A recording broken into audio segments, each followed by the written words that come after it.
ಈಸಿಯಾಗಿ ಹೊಡೆದು ಅಳಿಸ್ಬೋದು ಯಾರನ್ನಾರು. ಹೌದು. ಅಳಿಸ್ಬೋದು ಅಂದ್ರೆ ಹೊಡಿಬೋದು, ಅಳಿಸ್ಬೋದು. ಹೌದು. ಆದರೆ ನಗ್ಸಕ್ಕಾಗುತ್ತೆ. ನಗ್ಸಕ್ಕಾಗಲ್ಲ. ಬಟ್ ನನ್ನ ರೀಲ್ಸ್ ನೋಡಿ ನಗ್ತವ್ರೆ ಜನ ಅಂದರೆ ನಾನೇ ಖುಷಿ ಪಡ್ತೀನಿ ನಾನು ತುಂಬ. ಓಕೆ, ನಿಮಗೆ ರವಿಚಂದ್ರನ್ ಅವರು ಅಂದ್ರೆ ಇಷ್ಟ ಅಂತ ಹೇಳಿದ್ರೆ, ಹೌದು. ಯಜಮಾನರು ಕೂಡ ಇಲ್ಲೇ ಇದ್ದಾರೆ. ಹೌದು. ಅವರೇ ರವಿಚಂದ್ರನ್ ಅಂದ್ಕೊಂಡು ಅವ್ರಿಗೆ ಹೇಳೋದಾದ್ರೆ ಏನು ಹೇಳಿದೆ? ಇಲ್ಲೇ ಇದ್ದಾರೆ, ನಿಮ್ಮ ಎದುರಿಗೆ ಇದ್ದಾರೆ. ಕಾಯಿ ಕಾಯಿ ನುಗ್ಗೆಕಾಯಿ ಮೈಮೆಗೆ ಅದೇ ಸಾಂಗ್ ಹಾಡಿದ್ದು ನಾನು. ಇವರೇ ರವಿ ಮಾಮ ಅಂತ ಹೇಳ್ಕೊಂಡು ನಾನು ಹಾಡಿದವತ್ತು. ನಿಜವಾಗ್ಲೂ ಎಷ್ಟು ಖುಷಿ ಆಯ್ತು ಅಂದರೆ ಇದು ನಾನು ರೀಲ್ಸಲ್ಲಿ ಹಾಕಿದ್ದೀನಿ. ತುಂಬ ಲೈಕ್ ಮಾಡೋರು ಜನಗಳು.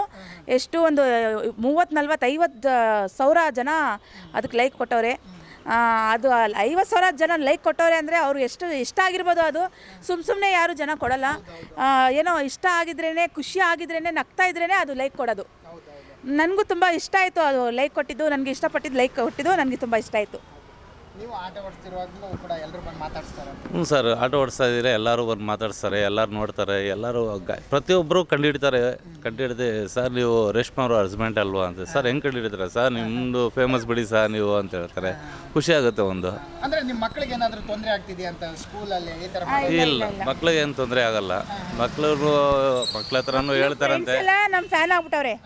ಅಲ್ಲಿ ಹೋಗಿ ಆಟೋ ನಿಲ್ಸಿದ್ರೆ ಆಯ್ ಅಕ್ಕ ನಾ ಫ್ಯಾನ್ ಅಂತ ಬರ್ತಾರೆ. ಅದನ್ನೂ ಒಂದು ಟ್ರೋಲ್ ಆಗಿಬಿಟ್ಟಿದೆ. ಇವರೆಲ್ಲ ನಮ್ಮ ಮಗನ ಮಕ್ಕಳು ಅಂತ ಹೇಳ್ಬಿಟ್ಟಿದ್ದೀನಿ. ಅದೆಲ್ಲ ಟ್ರೋಲ್ ಆಗಿಬಿಟ್ಟಿದೆ. ಅದು ಅವರು ಅಷ್ಟು ಜನ ಬಂದು ಮಾತಾಡ್ಸಿರಲ್ಲ ಮಕ್ಕಳು.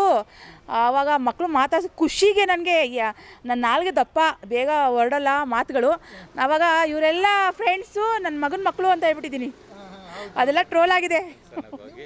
ಪ್ರತಿಯೊಂದು ಮಾತಾಡಿದ್ರೇ ಟ್ರೋಲ್ ಆಗುತ್ತೆ. ಏನು ಒಂದು ಪ್ರತಿಯೊಂದು ವಿಡಿಯೋನು ಕೂಡ ಮಾತಾಡಿದ್ರೆ ಟ್ರೋಲ್ ಆಗುತ್ತೆ. ನನ್ನ ನಾಲ್ಗೆ ಆ ಥರ ಇದೆ. ಅದೇ ಫಸ್ಟ್ ಆಫ್ ಆಲ್ ನನಗೆ ಸೆಲೆಬ್ರೇಟ್ರಿ ಅಂತ ಹೇಳಕ್ಕೆ ಬರಲ್ಲ. ಸಲ್ಲು ಬೇಟ್ರಿ ಅಂತ ನಾನು ಹೇಳಿದೆ, ಅದು ಟ್ರೋಲ್ ಆಗಿದೆ. ಮಿಡ್ಲಿ ಸ್ಕೂಲು, ಮಿಡ್ಲ್ ಕ್ಲಾಸ್ ಅಂತ ಸೆಲೆಬ್ರೇಟ್ರಿ ಅದೆಲ್ಲ ಹೇಳಕ್ಕೆ ಬರಲ್ಲ ನನಗೆ. ನಾಲ್ಗೆ ಹೊರಡಲ್ಲ. ಆಮೇಲೆ ಅದು ಡಿಪ್ಲೊಮೇಷನ್ ಅದು ಹೇಳಕ್ಕೆ ಬರಲ್ಲ ನನಗೆ. ಅದು ಏನಂತ ಗೊತ್ತಿಲ್ಲ ನನಗೆ. ಅದು ಡಿಪ್ಲೊಮೇಷನ್ಗೆ ಹೋಗ್ಬಿಡ್ತಾರೆ ಅಂತ ಹೇಳ್ತಾರಲ್ಲ, ಅದು ನಿಜಾನೇ. ಅದು ನನಗೆ ಹೇಳಕ್ಕೆ ಬಂದಿಲ್ಲ, ಇಂಗ್ಲೀಷ್ ಬರಲ್ಲ ನನಗೆ. ಅದಕ್ಕೆ ಡಿಪ್ಲೊಮೇಷನ್ಗೆ ಹೋಗಿದ್ದೆ ನಾನು, ಡಿಪ್ಲೊಮಾ ಹೋಗ್ಬಿಡ್ತಿದ್ದೇನೋ ಅಂತ ಹೇಳಿದೆ. ಓಕೆ, ಎಲ್ಲ ಆಯಿತು. ಇವಾಗ ತುಂಬ ನಿಮ್ಮನ್ನು ಪ್ರೀತಿ ತೋರಿಸ್ತಿದ್ದಾರೆ ಜನರಾಗಿರ್ಬೋದು. ಏನು ಹೇಳ್ತೀರಾ ಆ ಜನರಿಗೆ, ಏನು ಹೇಳ್ತೀರಾ ಅಂತ ಕೊನೆಯದಾಗಿ ಹೇಳೋದಾದ್ರೆ? ಎಲ್ಲ ಜನತೆಗೂ ನಾನು ತುಂಬ ಚಿರುಣೆ ನಿಮ್ಮದು. ನೀವು ಎಷ್ಟು ಪ್ರೀತಿ ಕೊಟ್ಟಿದ್ದೀರಾ, ನನಗೆ ಎಷ್ಟು ಬೆಳೆಸಿದ್ದೀರಾ ಅಂದರೆ ನಾನು ಪುಣ್ಯವಂತೆ. ನಿಮ್ಮ ಮಡ್ಲಲ್ಲಿ ನನಗೆ ಹಾಕ್ಕೊಂಡ್ರಿ, ನಿಮ್ಮ ಮನಸ್ಸಲ್ಲಿ ಹಾಕ್ಕೊಂಡ್ರಿ. ನಾನು ತುಂಬ ಖುಷಿ ಆಗ್ತಿದೆ ನನಗೆ. ನಮ್ಮ ಅಪ್ಪ ಅಮ್ಮ ಪ್ರೀತಿ ಎಷ್ಟು ತೋರಿಸ್ತಿದೆ ಅದಕ್ಕಿಂತ ಡಬ್ಬಲ್ಲು ಆ ದೇವ್ರ ಪ್ರೀತಿ ನೀವು ಕೊಟ್ಟಿದ್ದೀರಾ ನನಗೆ. ಎಲ್ಲರಿಗೂ ಧನ್ಯವಾದ ಹೇಳೋಕ್ಕೆ ಇಷ್ಟಪಡ್ತೀನಿ. ಎಲ್ಲರೂ ಈ ಥರನೇ ಪ್ರೀತಿ ಕೊಡ್ತಾಯಿರಿ ನನಗೆ, ಇನ್ನೂ ಜಾಸ್ತಿ ಬೆಳೆಸಿ ಅಂತ ಹೇಳೋಕ್ಕೆ ಇಷ್ಟಪಡ್ತೀನಿ. ನಾನು ಬೆಳೆದ್ರೂ ನಾನು ಯಾರ್ಯಾರು ಹೆಲ್ಪ್ ಮಾಡಬೇಕು ಅಂತ ಹೇಳಲ್ಲ. ಅದು ಹೇಳೋರೆ ಈ ಕೈಯಿಂದ ಮಾಡಿದರೆ ಈ ಕೈಗೆ ತೋರಿಸ್ಬೇಡ್ದಂತೆ ನಾವು. ಆ ಥರ ನಮ್ಮ ಪುನೀತ್ ರಾಜ್ಕುಮಾರ್ ಸಾರು ಎಷ್ಟು ಹೆಲ್ಪ್ ಮಾಡೋರು. ಅವ್ರು ಹೇಳ್ಕೊಂಡಿಲ್ಲ, ಬಟ್ ಯಾರ್ಯಾರು ಗೊತ್ತು ಅದು ಅವ್ರಿಗೆ ಮಾತ್ರ ಗೊತ್ತು ಅವ್ರ ಕಲೆ ಏನು ಅಂತ ಹೇಳ್ಬಿಟ್ಟು ಅದಕ್ಕೆ ಒಂದು ಬೆಲೆ ಕೊಟ್ಟವ್ರೆ. ಅದೇ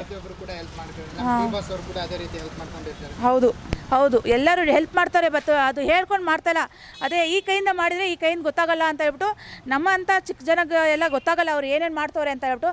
ಹೌದಾ ಅದಕ್ಕೆ ಮಾಡ್ತಾರೆ, ಹೌದಾ ಇದು ಮಾಡ್ತಾರೆ, ಹೌದಾ ಅನ್ನೋದೇ ಗೊತ್ತು, ಇನ್ನೇನು ಗೊತ್ತಿಲ್ಲ. ಬಟ್ ಅವ್ರು ಯಾರು ಮಾಡಿಸ್ಕೋತಾರೋ ಅವ್ರಿಗೆ ಮಾತ್ರ ಗೊತ್ತು ಅವ್ರ ಬೆಲೆ ಏನು ಅಂತ.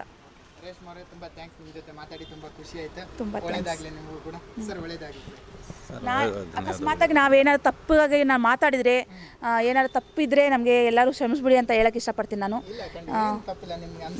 ಹೌದು, ಯಾಕಂದರೆ ನನಗೆ ಏನು ಮಾತಾಡಬೇಕು ಅಂತ ಗೊತ್ತಾಗಲ್ಲ. ಇದು ಫಸ್ಟ್ ಟೈಮು ನಾವು ಇಂಟರ್ವ್ಯೂ ಅಂದರೆ ಏನು ಗೊತ್ತಿರಲಿಲ್ಲ, ಹೆಂಗೆ ಮಾತಾಡಬೇಕು ಅಂತ ಗೊತ್ತಿರಲಿಲ್ಲ. ಫಸ್ಟೇ ನಾನು ಇಂಟರ್ವ್ಯೂ ಮಾಡ್ತೀವಿ ಅಂದರೆ ಎಂಥ ಅದು ಏನು ಮಾತಾಡೋದು ಅಂತ ನಂಗೆ ಗೊತ್ತಿರಲಿಲ್ಲ. ಆಮೇಲೆ ನನ್ನ ಮಗಳು ಇಲ್ಲಮ್ಮ ಸ್ವಲ್ಪ ಮಾತಾಡಬೇಕು ಅಷ್ಟೇ, ನಿಮ್ಮ ಫ್ಯಾಮಿಲಿ ಬಗ್ಗೆ ಈ ಥರ ಎಲ್ಲ ಮಾತಾಡ್ತಾರೆ ಅಷ್ಟೇ ಮಾತಾಡಬೇಕು ಅಂತ ಹೇಳೋದಕ್ಕೆ ತುಂಬ ಭಯ ಪಟ್ಕೊಂಡು ಹೋದೆ ನಾನು. ಪೂಜಾ ಅವ್ರತವ ಪಾಪ ಅವರು ತುಂಬ ಚೆನ್ನಾಗಿ ಮಾತಾಡಿದರು. ಈ ಥರನೇ ಮಾತಾಡಿ ಅಂತ ಹೇಳ್ಕೊಟ್ರು. ನನಗೆ ಪೂಜೆಗೆ ಥ್ಯಾಂಕ್ಸ್ ಹೇಳೋಕ್ಕೆ ಇಷ್ಟಪಡ್ತೀನಿ. ಅಂದರೆ ನಮ್ಮ ಉದ್ದೇಶ ಏನಂದರೆ, ಯಾಕೆ ಈ ಥರ ಮಾಡ್ತಾರೆ ಇವರು, ನಿಜವಾಗ್ಲೂ ಇವರು ಇರೋದು ಹೀಗೇನಾ, ಏನು ಜನರು ಯಾಕೆ ಅದು ತಿಳಿಸೋಕ್ಕೋಸ್ಕರ ನಾವು ಬಂದಿದ್ದೆ ನಿಮಗೆ. ಓಕೆನಾ, ಆ ಕಾರಣಕ್ಕೋಸ್ಕರ ತುಂಬ ಥ್ಯಾಂಕ್ಸ್. ನೀವು SS TV ಕಂಪ್ನಿಯಿಂದ ಬಂದಿದ್ದೀರಾ, ನಂಗೆ ತುಂಬ ಇಷ್ಟ ಆಯಿತು. ಆ ಚಾನಲಿಂದ ಇನ್ನೂ ನೀವು ಜನತೆ ಇದು ಚಾನಲ್ಗೆ ಬೆಳೆಸಬೇಕು ಅಂತ ಇಷ್ಟಪಡ್ತೀನಿ.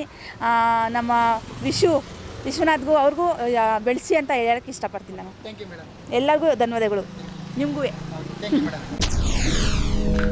SS TV ಸಿನಿಮಾ ಜಗತ್ತಿನ ಕ್ಷಣ ಕ್ಷಣದ ಸುದ್ದಿಯೊಂದಿಗೆ.